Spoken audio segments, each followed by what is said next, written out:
this is a major threat to the international community and to the international world order. And as a responsible state, I'm sure the Chinese government would like to have international members of the international community coming and seeing and helping, so that the Chinese government can be helped to look after its own people, because it's clearly not capable of doing it itself. Well, you say that, but surely the Chinese, now's the time to be a good friend to China, not least because the country is showing its own benevolence. It's supplying the world with medical kit, including 4 billion masks.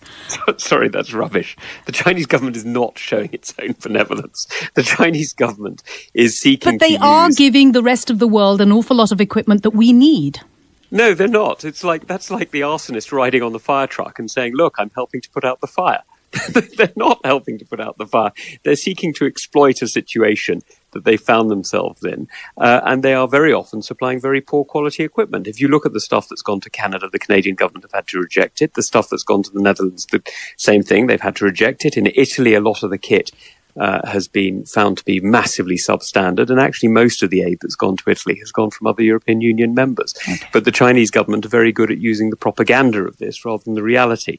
And so I'm afraid what we're engaged with is a propaganda war with the communist dictatorship that has set fire to the world through a disease and is now seeking to claim credit by somehow being the fireman. It's simply not true, and I'm afraid, Razia, I know it's not your intent, but by promoting that, you're spreading an untruth that is simply that is poisoning many people's lives. Well, you could also argue that China's sacrifices, given that China was the first country to be affected by it, yes, it emerged from there, but it bought the rest of the world time which the rest of the world squandered. Sorry, again, Razia, I'm afraid that's not true. If that had been true, then China would have immediately called out what was going on, would have sought to find ways to tackle this disease, and would have closed down Wuhan. But that's actually not what happened, if you look.